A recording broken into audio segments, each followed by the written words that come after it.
Generasi milenial dan Gen Z punya bahan overthinking nih. Pada nggak bisa beli rumah. Para pakar memprediksi kalau milenial jadi generasi yang sulit untuk beli rumah di zaman sekarang. Salah satu alasannya sih ya karena tingginya harga rumah dan nggak sebanding sama penghasilan para milenial terutama yang kerja di kantoran nih.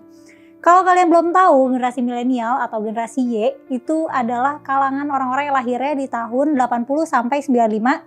Sementara Gen Z itu orang-orang yang lahir di tahun 97 sampai 2000-an ya. Nah, dua generasi ini banyak ngomongin tentang kekhawatiran mereka nggak bisa beli rumah. Kira-kira apa aja nih alasan para generasi ini nggak bisa beli rumah? Terus ada cara ngatasinnya nggak? Coba kita ulas lengkapnya bersama aku Mela, hanya di Pro Kontra.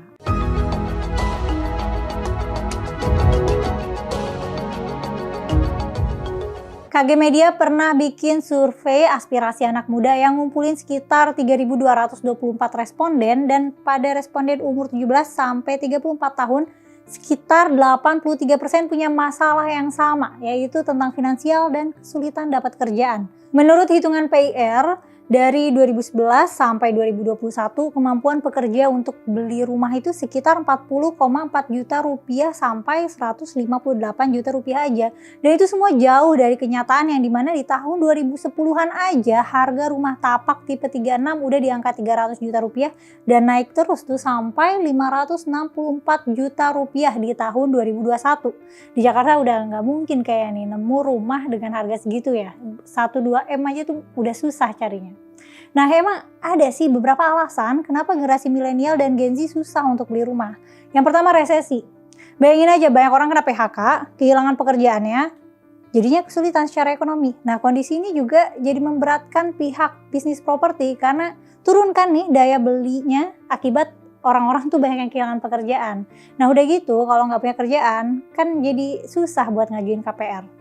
Nah, terus di sisi lain yang punya uang jadi nunda beli rumah karena takut kena PHK atau kehilangan pekerjaan di masa resesi ini.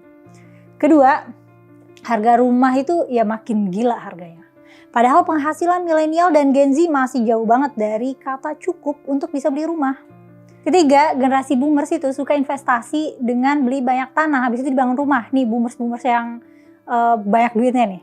Nah, makanya ini nggak sedikit generasi boomers yang punya banyak rumah, tapi rumahnya nggak dijual, soalnya supaya harganya naik gitu. Nah, karena pembeli rumah angkanya terus meningkat, nah orang-orang yang ngejual rumah punya penawaran rumah bekas yang harganya jadinya tambah nggak masuk akal lagi.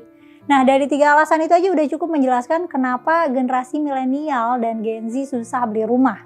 Ada juga nih data survei global Gen Z dari Millennial Deloitte di tahun 2022 lalu yang nunjukin di mana 1/3 responden Gen Z khawatir sama biaya hidup.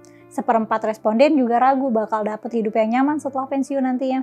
Nah, dari sini udah nunjukin seberapa berdampaknya ekonomi yang gak stabil di zaman sekarang sampai ngebuat generasi muda nih, generasi Z, punya kekhawatiran yang tinggi soal uang. Kalau dari milenial dilihat tuh masih kurang aware akan pentingnya investasi khususnya di sektor properti. Dan mungkin juga ya karena mahal ya gak sih? Kebanyakan anak milenial ngerasa punya properti itu bukan kebutuhan utama. Mereka lebih ngutamain penuhin kebutuhan gaya hidup dan pengalaman ya kayak traveling atau belanja pakaian dan lain-lain. Jadi mereka masih memprioritaskan untuk menikmati hidup gitu, nggak terlalu mikirin untuk nabung beli rumah. Ya gimana harga rumahnya kan tadi nggak terjangkau ya, sulit untuk dijangkau.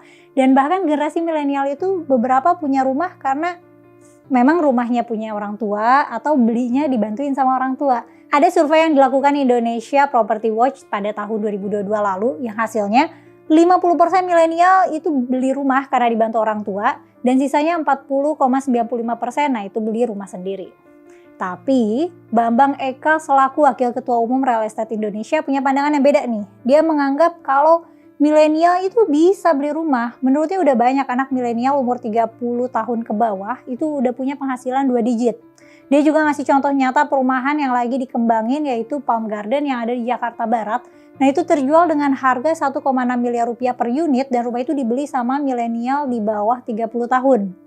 Dengan fakta itu, Bambang berpendapat kalau milenial yang bisa beli rumah di harga segitu bukan penghasilan UMR, melainkan 2 digit. Dia juga bilang kriteria milenial yang punya penghasilan segitu banyak banget di Jakarta.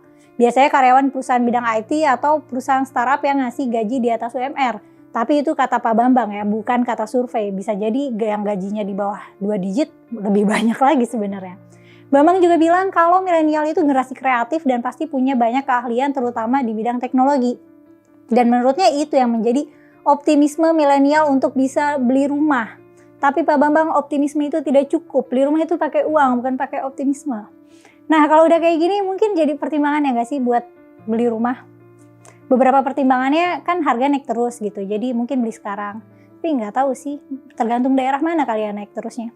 Usia kita bertambah juga, kalau kelamaan terus keburu tua nanti tambah susah mau ngajuin KPR dan KPA karena batas pelunasan kredit biasanya sampai di umur 55 tahun.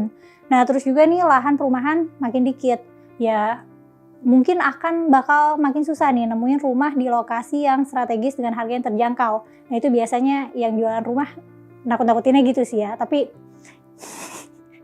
dan jangan lupa lagi kalau cari rumah itu ya banyak-banyak hunting lah ya, jangan cuma lihat misalnya 2-3 rumah aja gitu. Nah dilihat juga status legalitasnya, entah dari IMB, PBB, SHM, dan lain-lain. Lokasi juga penting dan harus sesuaiin juga sama kebutuhan kita nih, perlunya tinggal di daerah mana. Pastiin udah ada budgetnya ya kalau untuk beli rumah yang pengen dibeli, atau udah ada rencana KPR gitu. Meanwhile, bisa nih sambil nabung dengan efektif dan dikit-dikit cari penghasilan tambahan. Tapi nih ya, mengingat harga rumah itu mahal banget, kalau misalnya mau sewa terus gitu sampai meninggal, itu juga keputusan yang reasonable loh. Sophia Latjuba memutuskan untuk nggak beli rumah dan sewa aja karena harga rumah di Jakarta itu overpriced setara properti di Beverly Hills US katanya. Nah terus soalnya Sophia Latjuba pengen bebas bisa pindah-pindah nih. Soalnya dia katanya kalau udah tinggal 2-3 tahun bosan pengen pindah.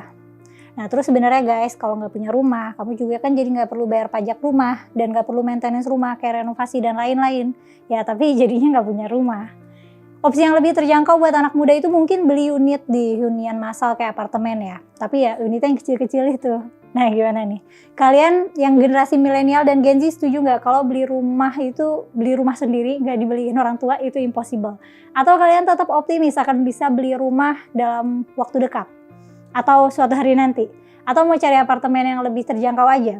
Coba tulis komentar kamu di kolom komentar ya. Like dan share juga video ini.